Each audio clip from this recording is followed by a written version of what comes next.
21 जून 1971 की सुबह थी। शांतिकुंज अभी हाल में ही बनकर तैयार हुआ था। चारों तरफ लोगों में उत्साह था।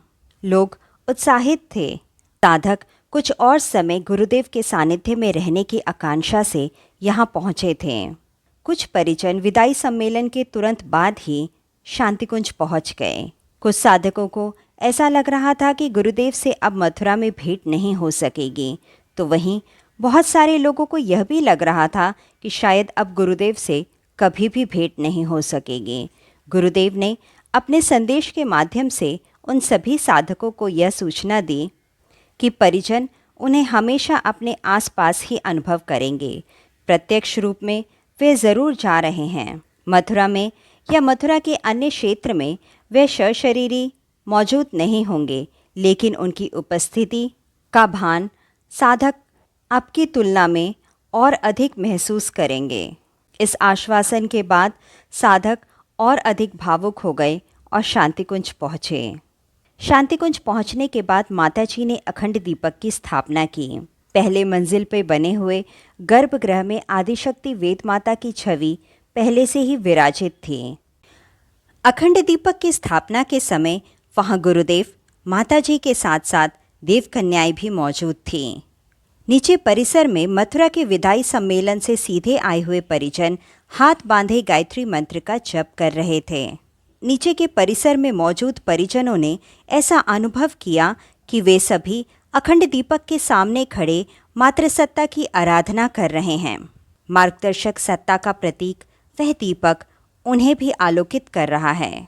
जैसे ही उन परिजनों ने आकाश की ओर नज़र उठाई तो देखा कि आकाश में तारे टिमटिमा रहे हैं। अमावस्या से एक दिन पहले ही ऐसा लग रहा था जैसे आकाश ने काली चादर ओढ़ लिया हो। उस पर टिमटिमाते हुए तारों को देखकर ऐसा प्रतीत हो रहा था जैसे देवी सत्ता इस पल की साक्षी बन रही है। शांतिकुंज में जो कुछ भी इस वक्त घटित हो रहा है वह उस देव सत्ता को पुलकित कर रहा है। सभी परिजन जब ध्यान में लगे हुए थे तभी आकाश में जैसे बिजली कौंधी, बादलों की गड़गड़ाहट सुनाई देने लगी। कुछ पल पहले ही आकाश एकदम साफ था। कृष्ण पक्ष की चतुर्दशी मास की शिवरात्रि की वह बेला थी। आकाश एकदम साफ था और क्षण भर में ही बादल कहाँ से आ गए, कैसे गर्जन करने लगे, यह जानने के लिए परिजनों ने अपनी अपनी आंखें खोली और आकाश की तरफ देखने लगे। एक विचित्र सा दृश्य उन्हें दिखाई दिया। बिजली की चकाचौंध लुप्त होने लगी, तारों की चमक भी फीकी होने लगी। परिजनों ने महसूस किया कि आकाश में एक त्रिशूल प्रकट हुआ। उस त्रिशूल की आकृति के ऊपर एक डमरू भी बंधा हुआ है। आकाश में वह त्रिशूल आरती की तरह गति ले रहा है। त्रिशूल की आकृति स्पष्ट होते ही उन्होंने जटाजूटधारी एक सन्यासी की आकृति भी देखी। उसी आकृति ने त्रिशूल थामा हुआ था। परिजनों को यह समझने में देर नहीं लगी कि सदाशिव महाकाल ही इस रूप में प्रकट हुए हैं। यह आभास क्षण भर का था। उसके बाद वह दृश्य विलीन होने लगा। हर एक परिजन को ऐसा लग रहा था कि यह दृश्य केवल उसी ने देखा है। इस अनुभूति को सभी परिजनों ने अपने हृदय में सहेज कर रख दिया। इसे दोहराया नहीं। एकाध ने सिर्फ इतना ही कहा कि यह दिव्य भूमि है।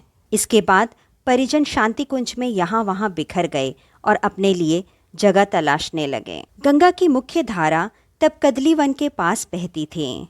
सप्त सरोवर में रहने वालों को तब स्नान के लिए 2 किलोमीटर दूर जाना पड़ता था। सन 1967 में गुरुदेव ने शांतिकुंज के लिए इस स्थान का चयन किया था। तब भी यही स्थिति थी। जगह खरीद लेने के बाद निर्माण आरंभ हो गया। निर्माण की देखरेख कर रहे थे रामचंद्र सिंह। उन्होंने बताया, जुलाई 1969 में गुरुदेव यहाँ आए। गुरुदेव ने स्वतः ही रामचंद्र से कहा कि तुम लोगों को गंगा स्नान के लिए बहुत दूर जाना पड़ता है ना। रामचंद्र सिंह चुप रहे। उन्हें लगा कि गुरुदेव ने शायद मन के भाव पढ़ लिए। गुरुदेव फिर बोले कि आगे से गंगा स्नान के लिए तुम लोगों को कोई कष्ट नहीं होगा। रामचंद्र सिंह इस बात को समझे नहीं। उन्हें लगा कि गुरुदेव शायद किसी वाहन का प्रबंध कराएंगे या कोई झील या कुइयाँ ही बनवा देंगे। इतना कहने के बाद गुरुदेव अन्य विषयों पर चर्चा करने लगे। गंगा स्नान से संबंधित गुरुदेव से हुई बातचीत कुछ ही दिनों में रामचंद्र सिंह भूल गए। वे शांति कुंज के काम में लग गए। महीने भर बाद तेज बारिश हुई, गंगा में बाढ़ आई और हफ्ते 10 दिन तक सप्त सरोवर क्षेत्र में पानी भर गया। पुश्तों से टकराती हुई धारा इस तरह बहने लगी कि वहीं कर होकर रह गई। प्रशासन ने किनारे ही घाट बनवा दिए और यही धारा गंगा की मुख्य धारा बन गई। निर्माण कार्य में लगे हुए सभी कार्यकर्ताओं ने अनुभव किया कि यह गुरुदेव की कृपा से संभव हुआ है। उन्होंने गंगा मैया को शांति कुंज के समीप से बहने के लिए अनुरोध किया। अब भविष्य में जो भी शांति कुंज आएंगे, वहां रहेंगे, उन सभी को यह सुविधा होगी। 21 जून को शांति कुंज में रुके हुए सभी साधकों को जब इस घटना के बारे में पता चला तो उन्होंने तत्काल ही गंगा की ओर रुख किया। इसके पीछे भावना यह थी कि गुरुदेव ने गंगा को समीप से बहने के लिए मनाकर उन सभी साधकों पर अनुग्रह किया। गुरुदेव ने यह अनुरोध 2 साल पहले किया ताकि इस समय तक किनारा बन सके, घाट तैयार हो जाए। गुरुदेव को शांति कुंज में केवल 10 ही दिन रुकना था। वहाँ की व्यवस्था सुचारू बनाकर वे अज्ञातवास पर जाने वाले थे।